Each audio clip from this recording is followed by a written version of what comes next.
Welcome to কুকটেলস।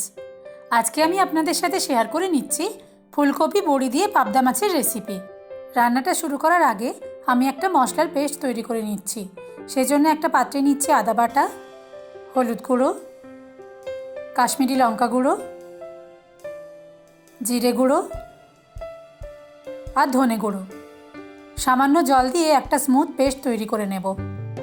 ফুলকপি বড়ি দিয়ে আমার করা পাবদা মাছের এই রেসিপিটা আপনাদের যদি ভালো লাগে তাহলে অবশ্যই লাইক কমেন্টের মাধ্যমে তা আমাকে জানাবেন। আপনাদের করা একটা লাইক বা কমেন্ট আমাকে নতুন নতুন রেসিপি ট্রাই করতে খুবই মোটিভেট করে। এবারে রান্নাটা শুরু করি।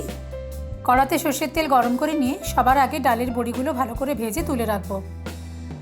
ফুলকপি এখন প্রায় সারা বছর পাওয়া গেলেও শীতকালে টাটকা ফুলকপি দিয়ে এই রান্নার স্বাদটা আরও অনেক বেশি হয়।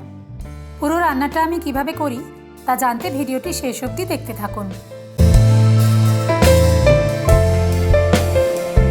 বড়িগুলো ভাজা হয়ে গেলে ওই একই তেলের মধ্যে আমি আলু আর ফুলকপির টুকরোগুলো ভেজে নিচ্ছি।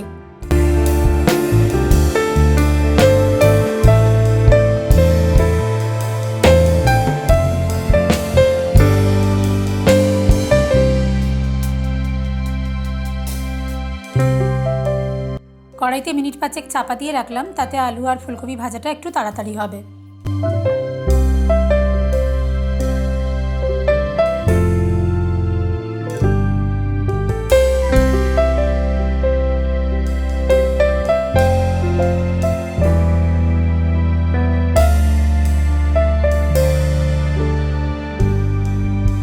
আলু আর ফুলকপি ভাজা হয়ে গেছে।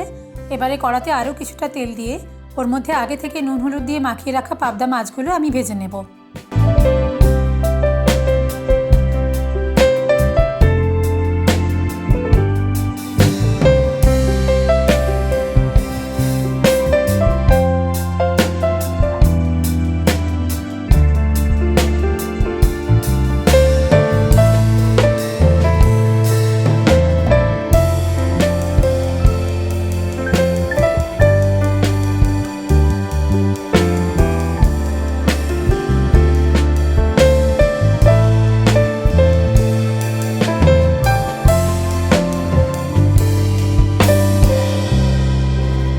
মাছ ভাজা হয়ে যাওয়ার পর ওই মাছ ভাজার তেলের মধ্যেই ফোড়ন দিচ্ছি তেজপাতা আর গোটা জিরে।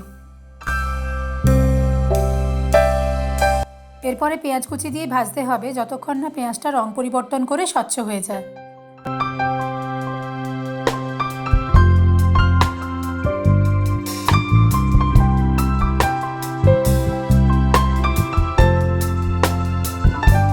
এবারে তৈরি করে রাখা মশলা পেস্টটা দিয়ে ভালোভাবে কষিয়ে নিতে হবে।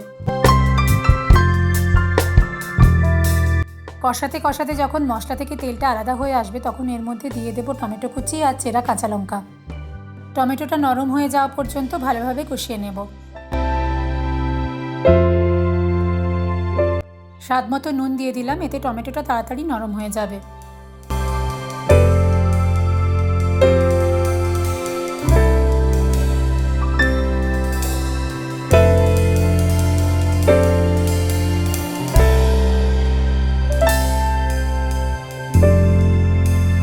এবারে দিয়ে দিচ্ছি সামান্য চিনি।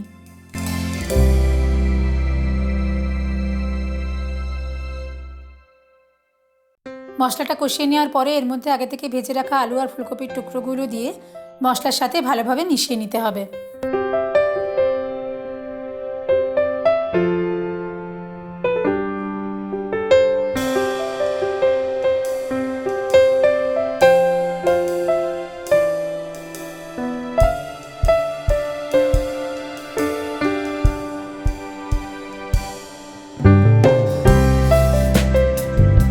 দিয়ে দিচ্ছি পরিমাণ মতন জল। ফুলকপি আর আলুটা সেদ্ধ হয়ে যাওয়া পর্যন্ত কড়াইতে চাপা দিয়ে রান্নাটা হতে দেব।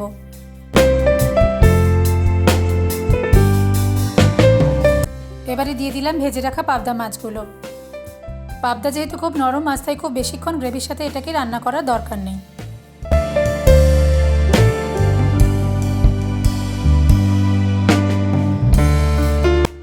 দিয়ে দিচ্ছি গরম মশলা গুঁড়ো। এবারে ভেজে রাখা বড়িগুলো দিয়ে দিলাম।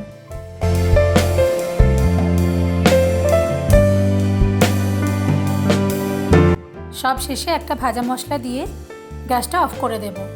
এই ভাজা মশলাটার মধ্যে রয়েছে সমপরিমাণে মৌরি আর জিরে। এই গুঁড়ো মশলাটা রান্নায় একটা খুব সুন্দর ফ্লেভার আনবে, যেটা এর স্বাদকেও করে তুলবে অতুলনীয়। গ্যাসটা অফ করে কড়াইতে মিনিট 2 চাপা দিয়ে রাখলাম, এতে মশলার ফ্লেভারটা রান্নায় খুব সুন্দরভাবে মিশে যাবে।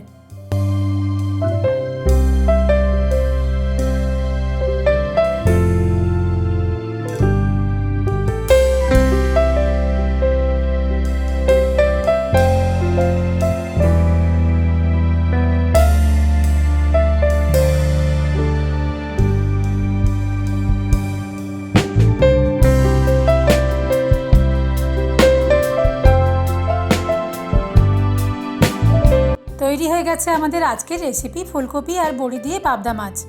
এই রান্নাটা গরম গরম ভাতের সাথে খেতেই সবথেকে বেশি ভালো লাগে। রান্নাটা আপনাদের কেমন লাগলো কমেন্ট করে অবশ্যই জানাবেন। যদি ভালো লেগে থাকে ভিডিওটা লাইক আর শেয়ার করে দেবেন, আর আমার চ্যানেলটা সাবস্ক্রাইব করতে ভুলবেন না যেন। খুব শিগগির আসছি নতুন রেসিপি নিয়ে। টাটা।